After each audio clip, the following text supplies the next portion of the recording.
Hey everyone, Pete Werner here, and welcome to another of our Best and Worst of Walt Disney World series.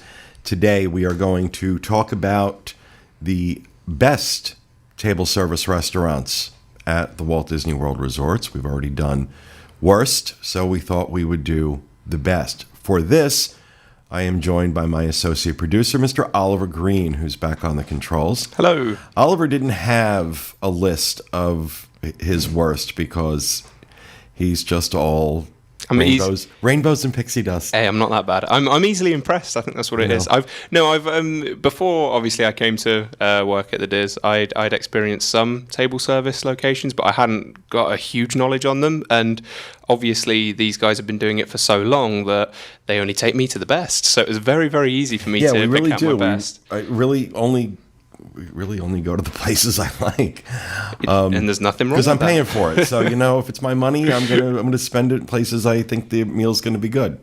I don't go out of my way to have bad experiences. But anyway, so Oliver has his list and I have mine, and we have not shared our list with one another. So I'm gonna start off, and I have ordered this in the order that I like them. The order that I think that they should be in. I'm going to give the same.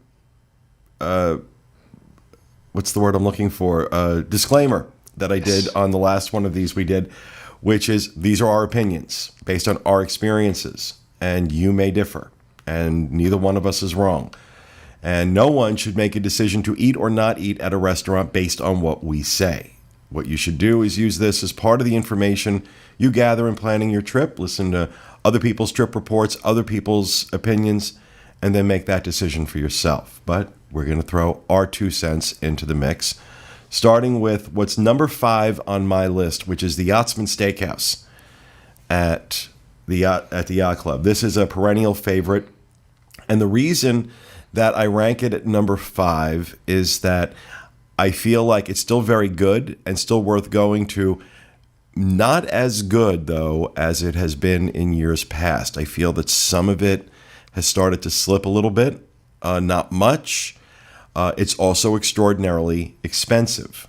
And so those two things combined kind of put it at the bottom of my best list at number 5. What is your number 5? Before I move on to my number 5, it's interesting because it's on my list as well, the Yachtsman, but it's definitely not number 5. So it'll be interesting to see where that falls, because I've only ate there the once, but I was very impressed with it. So going back to what my number 5 is, though, my number 5 is Sanaa, Animal Kingdom Lodge. Oh, good call. Yeah, I've always found eating there, which I have done multiple times, to be very, very enjoyable. Always had great service. It's the setting as well. If you can get one of those tables right up against the savannah, you will have an absolutely amazing experience. And paired along with the exceptionally good food, it definitely deserves its spot in the top 5. I agree, and I think the three of the best dining locations on Disney property, period, are all at Animal Kingdom Lodge. And Sanaa in Boma, which is a buffet, so not eligible for this list, and Jiko. Sanaa, very good choice. I also enjoy Sanaa. It did not make my list, but it is a restaurant I enjoy. So number 4 on my list kind of skirts the line between buffet and table service, but because it is predominantly a table service restaurant in terms of how things are served, number 4 goes to Ohana at the Polynesian. And this is a big change for me because 3 or 4 years ago, I would have put this on my worst list. They really have improved the quality of food, the quality of service, the flavors, everything. It's just a great experience. Yeah. And consistently now, I think in the last year alone, I've probably eaten there 3 or 4 times. Yeah. And each time I walk away saying, wow, this was a great meal. So for me, number 4 is Ohana at the Polynesian. What about you? This is why I love doing these shows, and we genuinely don't compare our lists until we sit down and we start recording. Until we're on camera. And number 4 for me is Ohana at the Polynesian Village Resort. So, and pretty much for the same reasons. Now, you said it's improved for you, but for me, I've never ever had a bad meal there ever, and it's always been very consistent, very, very good. great service, amazing food, and yeah, it's just it's crazy good. See, I can't communicate how good the meats are there. It's they're really good. It's really, but really it really, it was very good, and then it started getting very bad. We were constantly getting overcooked meat. It wasn't really very good quality, and the service was getting really jaded. I felt like they had a lot of servers there that had been there for a long time. They didn't care. It was a popular restaurant. They were going to make their tips one way or the other, so they just kind of phoned it in. That has not been my experience these last 4 or 5 times that I've been there. Even more than that, actually, but especially over the last year. Certainly hasn't been my experience. So, interesting. We agree on number 4. One thing, just before we move on from that, I know there's a lot of people out there that do enjoy Ohana a lot, and one of the favourites is the bread pudding. If for any reason you're ever dining next door at also a very good restaurant, but it didn't make it onto my list, if you're ever dining at Kona and you ask very, very nicely, they normally will bring you the bread pudding from next door. That bread pudding is something everyone should experience once in their life. It's incredible. Yeah. Also, keep in mind that if you are staying at the Polynesian, you can order your room service. You can order an Ohana Feast room service to your room, which is, great, especially if you're kind of like me and sometimes you just don't want to be around people, but you want to gorge.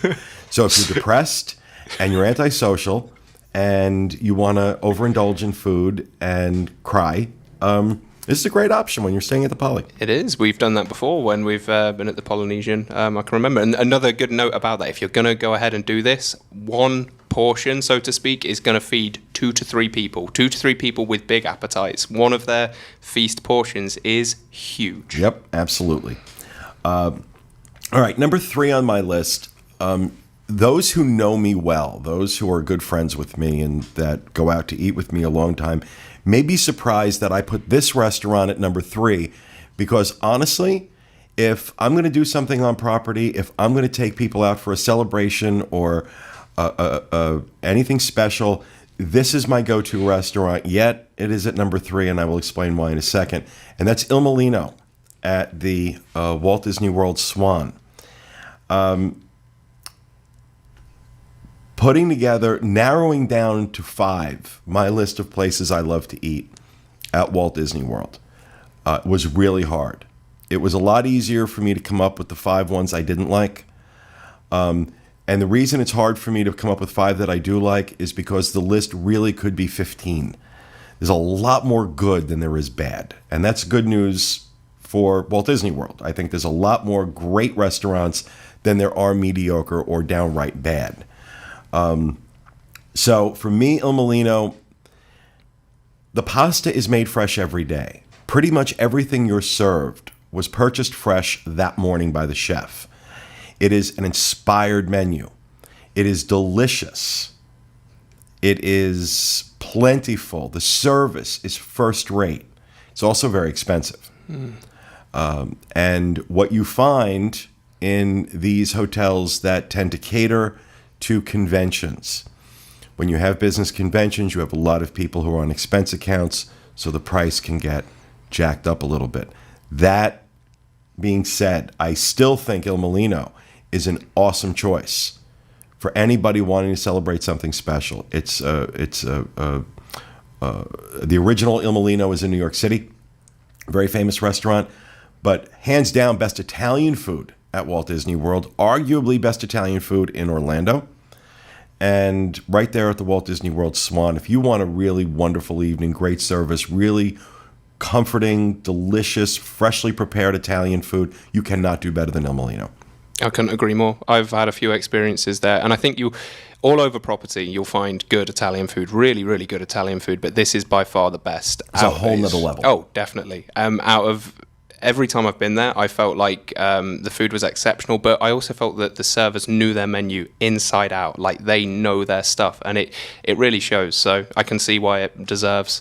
What number was that? Number 3 by any chance? Number 3. Number 3 on your list. So moving on to my number 3, and I thought this was one that you were going to say after the lead you gave to your last one. But my number 3 is Citrico's at the Grand Floridian. So yeah, only ever dined there the once, and it was with you. It was actually the first time we ever met in person, and the service we received and the food was amazing. yeah, it's one of the best dining experiences I've ever had in my life, let alone just on property. So you couldn't complain about a single item that was brought to the table. It was executed exceptionally well. I agree. And Citrico's is absolutely among my favorites. However, for this list, I give it an honorable mention. It did not make my top 5. And that's just because, consistently good food, consistently good service. But I found when I really sat and thought about it, I found these other 5 tend to be where I'm more drawn to. And I also didn't want a top 5 list that was nothing but you got to kind of dress up and be in, where Ohana, you can just kind of go however you are. And even in Molino, I think, has that atmosphere where it's, it's elegant, but it's really welcoming. Yeah. Unlike what is on my number 2. And this was really hard for me, 1 and 2. And it's only because of a recent experience that my number 2 was pushed to number 1. And this would be pushed because consistently my favorite restaurant on Disney property has always been the California Grill. But it is number 2 on my list. And here's why. And this is by a hair.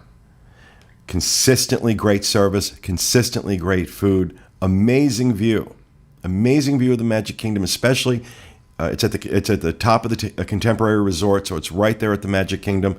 If you time your meal to be there when the fireworks are going off, you have this amazing view of the fireworks from that restaurant. So really phenomenal. It is extraordinarily expensive, and often gets criticized for being too expensive for what you get. A lot of people say that, yeah, it's good, but it's not worth what you're paying. I kind of get that. But I still think this is a culinary experience. This is gourmet food at its best. This is a restaurant that could easily rest on its laurels, its location, its view, and serve subpar food, and they don't do it. They have the amazing location, amazing view, and amazing food, but be prepared to pay. Mm-hmm. So for that reason, I moved it to number 2 on my list. What's number 2 on yours? Okay, so number 2 on mine was very, very, very nearly my number 1, and it is the Flying Fish at the Boardwalk. Yeah, very recently, the whole team and myself got to experience the Flying Fish. We got to meet the chef. We got to try the menu extensively. In fact, I'm pretty confident there isn't a single item on the menu that hasn't passed my lips. And that is why it's sitting at number 2, because, and it's so rare that you can say this, but absolutely everything that was put on that table in front of us was outstanding. It was. Whether you like seafood or not, which I know is a big issue for yourself. You're willing to try it, which is great, but you're not necessarily a seafood eater. These things were prepared and executed perfectly. Everything was a masterpiece. And a masterpiece, it was pretty to look at. It was tasty. It was an absolute outstanding experience. It was an amazing experience. I agree it was, and I also enjoyed it a great deal. However, a requirement for me to get onto my list is consistency. Yes. And the Flying Fish recently reopened under a new chef, new decor, new menu, and I've only eaten there the once, and it was fantastic. It was absolutely amazing. But I have not eaten there enough in order for me to say I can put this on my top 5 list. My experience there last month was, for all of us, outstanding.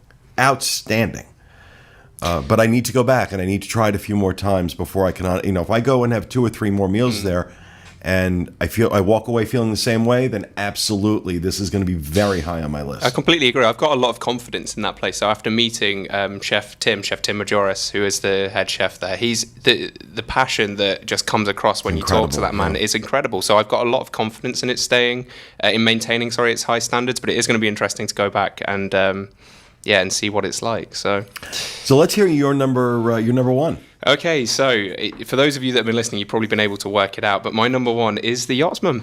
And that's just because I enjoy steak, and I can hand on heart say that the steak I had at the Yachtsman was single-handedly the best piece of steak I have ever had in my life. It was amazing. It was one of those where, for those of you that eat steak, you know that obviously the more tender the piece of steak is, the better it is. I could touch my knife to it, and it felt like it was almost just sliding through it like butter. It was amazing. I was blown away. I really was. Well, that is one of the ways you can tell a quality steak. If you can cut that steak with your fork, Yes. then that is a quality piece of meat. Yeah. So, like I said, for me, number one, and I agree, Yachtsman. I shared my thoughts on Yachtsman. Number one for me. This would have been number two a week ago. But after the dinner I had there last week, it's always been a great restaurant. I've always loved this restaurant. It's been consistently good since the day it opened. But I'm going to tell you, they recently, and I don't know her name, they recently got a new executive chef. And if the meal I had there last week is any indication, if it's at all possible, Gico is now better than it ever was before. When I tell you, a flawless meal. A meal that I walked away going, wow, this is just a whole new level and good. And it tells me that, seeing what's happening at the Flying Fish and now seeing Gico, that they really are. It seems like food and beverage at Disney World is really upping its game. And so I had to put Gico at number one because I felt it was a better value for what I paid versus what I get at California Grill. That's why it was really kind of splitting hairs. But when I looked at, the price of a meal for 4 people at Gico versus the same, the price of a meal for 4 people at California Grill, I have to give the edge to Gico. Absolutely beautiful space. Obviously not the view you get at California Grill, but the whole African influence on everything done with this incredible gourmet food.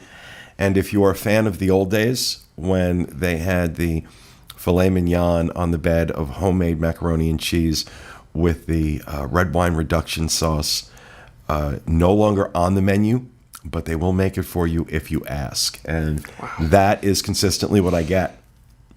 And even that was better than I remember it. It was phenomenal. The whole meal was phenomenal. And the bobotie rolls are just something that you have to have. It's incredible. The wild boar, amazing. So number one for me, Gico at Animal Kingdom Lodge. And that's why I was saying that, as far as resorts go, food and beverage, Animal Kingdom Lodge owns it. They just own it because they've got Gico, they've got Boma, which if we were doing best buffets, top of the list. Yeah, top of the list, Boma. When we initially started making these lists, Boma was one of the first things that jumped into my head, and it was only when it me too. occurred to me I was ready to put it down. I'm like, no, it's a buffet. and Sanaa, all 3 at Animal Kingdom Lodge, and all 3 absolutely outstanding. So there we go. My top 5: Yachtsman, Ohana, Il Molino, California Grill, and Gico. And for you, Oliver? It was Sanaa, and then followed by Ohana's, the Polynesian, and Citrico's, Flying Fish, and the Yachtsman Steakhouse. So, based on our opinions, you can't go wrong at any of these places. But, of course, you may have a different take, and there may be something not on our list that is your favorite. So, by all means, feel free to share that in the comments. So, hope you enjoyed this. Thanks for being with us. We'll see you again next time with our next best and worst of Walt Disney World. Have a good one.